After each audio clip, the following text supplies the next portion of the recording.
दोस्तों, राहुल गांधी ने कहा, मुझे युवाओं से संवाद करने से कोई रोक नहीं सकते। लेकिन अब यह खबर आई है कि राहुल गांधी को छात्रों की गूंज प्रयागराज में करने की इजाज़त मिल गई है और अब वहां तैयारियां ज़ोरों पर हैं। 8 अगस्त को राहुल गांधी प्रयागराज पहुंच रहे हैं। दोस्तों, राहुल गांधी ने प्रयागराज जाने से पहले एक वीडियो जारी किया और स्टूडेंट्स को प्रोग्राम्स के लिए एक मैसेज दिया है। क्या है वो मैसेज, सुनिए। राहुल सर, आप प्रयागराज आ रहे हो ना? हम स्टूडेंट्स की लिटरली कोई नहीं सुन रहा। देखिए, आप स्टूडेंट्स की मैं सुन रहा हूँ। मैं प्रयागराज में रोज़गार के बारे में, जॉब सिचुएशन के बारे में आपसे चर्चा करने आ रहा हूँ और मैं एक बात को 100% एक्सेप्ट करता हूँ कि आज के हिंदुस्तान में जो हमारे स्टूडेंट्स हैं, चाहे वो एजुकेशन हो, चाहे वो रोज़गार हो, उनका आज हिंदुस्तान में भविष्य नहीं है और इसको हम सबको मिलके बदलना है। आपकी एनर्जी के साथ, आपकी आवाज़ के साथ हम मिलकर इस प्रॉब्लम को रिजॉल्व कर सकते हैं। तो आप सुन रहे थे, राहुल गांधी ने कहा कि मैं प्रयागराज आ रहा हूं। उसके साथ साथ ही राहुल गांधी ने एक ट्वीट भी किया है। उन्होंने लिखा,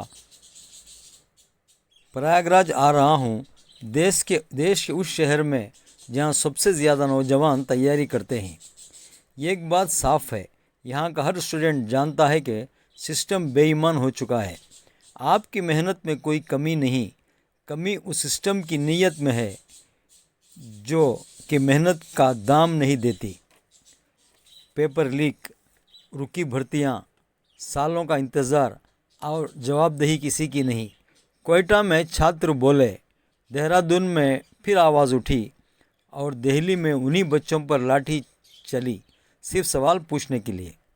आखिर में एक मंत्री को जाना पड़ा। ये सरकार झुकती है, बस आवाज़ एक साथ उठनी चाहिए।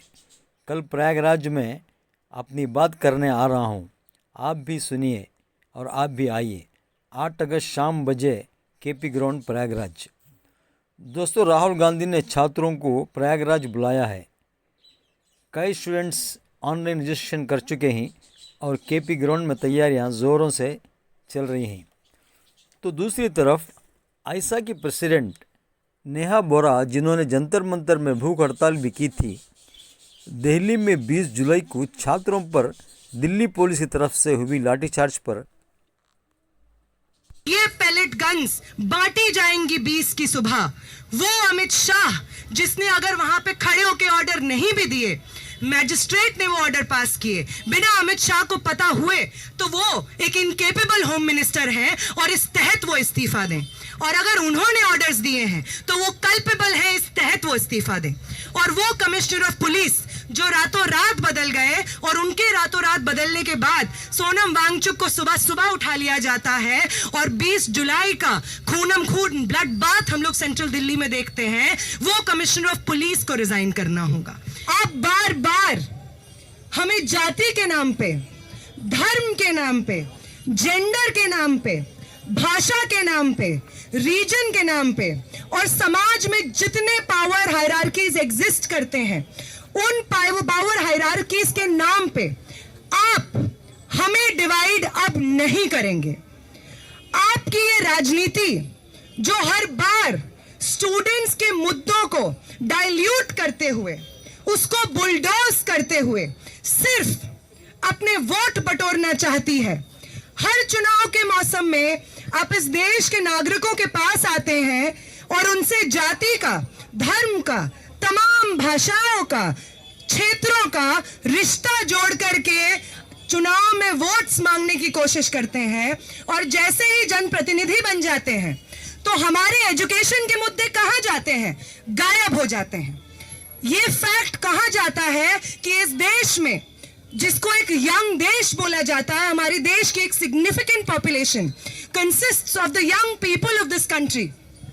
वो यंग लोग डिग्री लेने के बाद भी मजबूर है कि वो इस देश में अनएम्प्लॉयड घूमे। इसकी जिम्मेदारी कौन लेगा? कौन लेगा इसकी जिम्मेदारी कि दिल्ली यूनिवर्सिटी, इस देश की सर्वश्रेष्ठ यूनिवर्सिटी में जब स्टूडेंट्स पढ़ने आते हैं, सोशियोलॉजी पढ़ने आते हैं, हिस्ट्री पढ़ने आते हैं, आर्ट्स पढ़ने आते हैं, जर्नलिज्म पढ़ने आते हैं, तो ये सब चीजों को डाइल्यूट करके उन्हें फिट इंडिया पढ़ाया जाता है, स्वच्छ भारत पढ़ाया जाता है।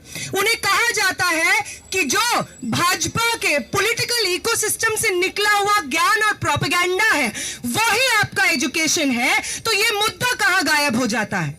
ये मुद्दा कहां गायब हो जाता है कि दिल्ली यूनिवर्सिटी के कॉलेजेस में हर साल हम लोग 100 से 200% तक की फी हाइक देख रहे हैं। इससे आगे, इससे पहले आने वाली जो जनरेशंस यूनिवर्सिटीज में सिर्फ इसलिए पढ़ पाती थी क्योंकि दिल्ली विश्वविद्यालय एक पब्लिक यूनिवर्सिटी होने के नाते समाज के हर सेक्शन को शिक्षा का अधिकार मिले, इस चीज को अपनी जिम्मेदारी समझता था। आज उस जिम्मेदारी से हाथ धो करके, स्टूडेंट से पैसा वसूल करके लोन्स, हमारे कॉलेजेस, हमारी यूनिवर्सिटीज मजबूर हैं कि वो लोन्स लें और वो लोन्स चुकाने के लिए हमारी फीस को बढ़ाएं। हर साल दिल्ली विश्वविद्यालय में इस तरीके की फी हाइक्स हम लोग देखते हैं। दोस्तों, ये वीडियो कैसा लगा अपने कमेंट्स बॉक्स में ज़रूर बताइए।